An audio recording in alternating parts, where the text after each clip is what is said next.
Hello YouTube. Made a video yesterday about 120 volt dangerous experiment at home.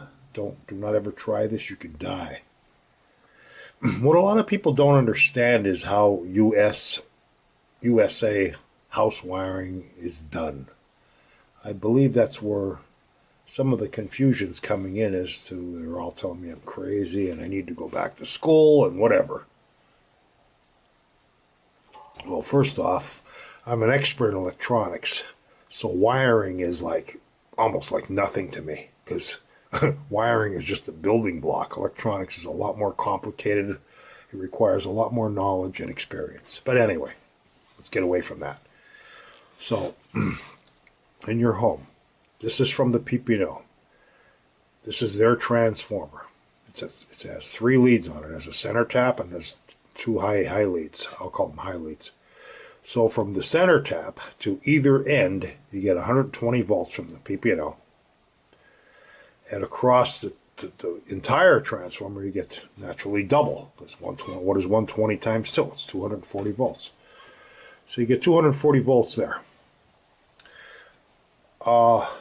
Most of my appliances in my home use 120 volts. So basically half of this tap is my house is half of my circuits in my house. The other half of the circuits in my house is using this tap to balance it out, which you should do. Anyway, so you have something kind of balanced.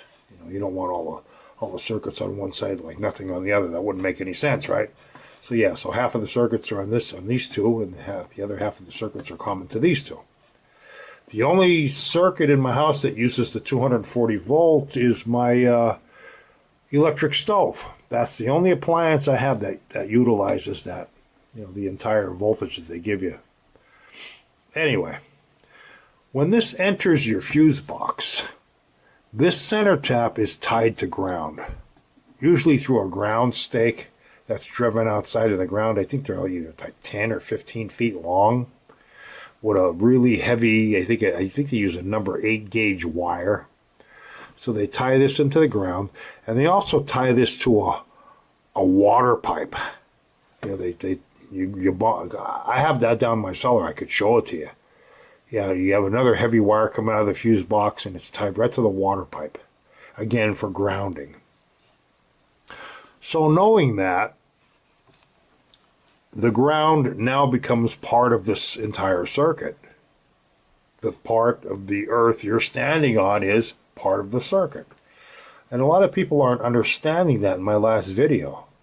I said it, you're standing on half the circuit all the time. All you have to do is, I'm standing here, let me draw a little stick figure. All right, as I'm standing here, I'm standing on this neutral, as they call it, the neutral wire, which is tied to the earth. So that's where I stand. On that, I'm half the circuit. All I have to do is touch the other one, either one, whether it be this phase or this phase, and I can get shocked or electrocuted. And a lot of people don't understand that.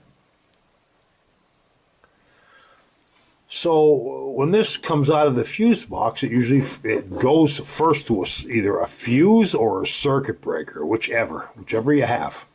I mean, not too many people have fuses anymore, but yeah, it goes to the fuse, and then it goes to the small prong on your receptacle, and then the large prong comes back, and it's tied to the neutral, which again is tied to the earth, which I'm standing on.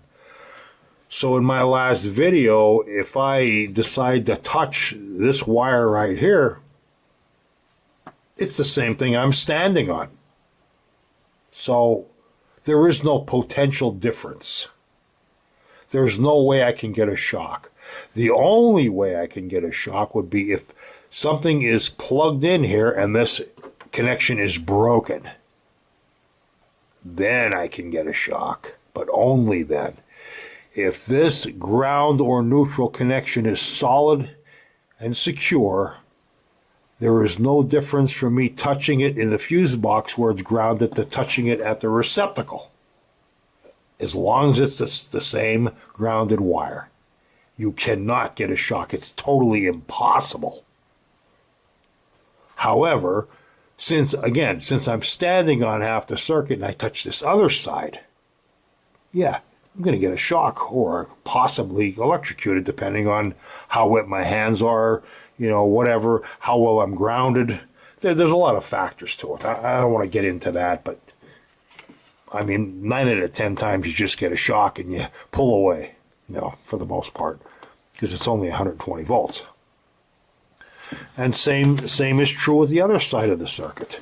Again, it goes to a fuse or a circuit breaker, small receptacle plug, and then back to the neutral again.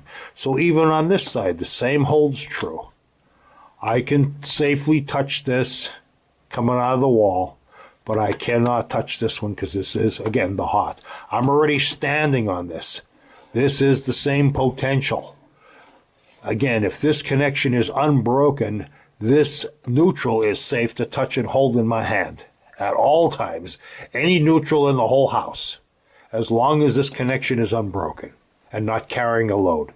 If this were carrying a load, if an appliance was plugged in here, so you got voltage coming, it's AC, so it's traveling in both directions at 60 times a second. But anyway, so if there's a load plugged in here and this neutral is broken, and I touch I'll call it the far side of the break that is not on ground, yeah, I'm going to become part of that load and I will get shocked or electrocuted. But as long as this neutral is sound, there is no way in hell you can get a shock. And this is what I'm trying to explain to you guys who are commenting on my last video, because you just don't know what the hell you're talking about. And I do. And it's just that simple. Okay? Thanks for watching. Please subscribe. See you all again later. Bye-bye.